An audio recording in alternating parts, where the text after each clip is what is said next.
ಕೆಲ ದಿನಗಳ ಹಿಂದಷ್ಟೇ ಈ ಸ್ಮಾರ್ಟ್ ಮೀಟರ್ ಅಳವಡಿಕೆ ವಿಚಾರದಲ್ಲೂ ಕೂಡ ಗೊಂದಲಗಳಾಗಿತ್ತು.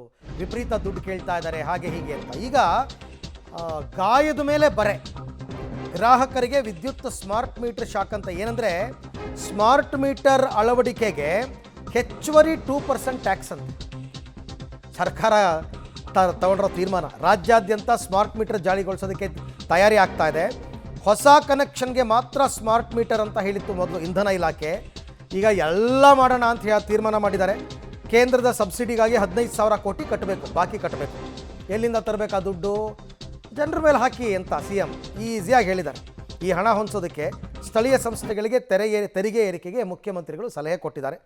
ಎಲ್ಲ ಹಳೆಯ ಮೀಟರ್ ತೆಗೆದುಹಾಕೋದಕ್ಕೆ ಸರ್ಕಾರ ತೀರ್ಮಾನ ಮಾಡಿದೆ. ಕೇಂದ್ರದ RDSN ಅಡಿ ಸ್ಮಾರ್ಟ್ ಮೀಟರ್ ಅಳವಡಿಸಿದ್ರೆ 15% ಸಬ್ಸಿಡಿ ಸಿಗುತ್ತೆ ಅವ್ರಿಗೆ, ಅಂದರೆ ವಿದ್ಯುತ್ ಸಂಸ್ಥೆಗಳಿಗೆ.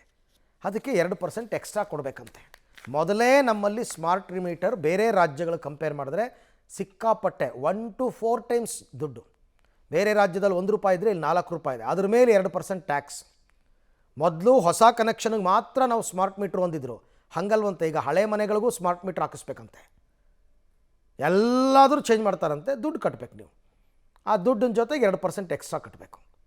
ಕಟ್ಟಿದ್ರೆ ನಿಮಗೆ ಕನೆಕ್ಷನ್ 15,000 ಕೇಂದ್ರಕ್ಕೆ ಕಟ್ಟಬೇಕಲ್ಲ, 15,000 ಕೋಟಿ ಅದನ್ನು ನಿಮ್ಮ ಹತ್ರನೇ ವಸೂಲಿ ಮಾಡ್ತಾರೆ.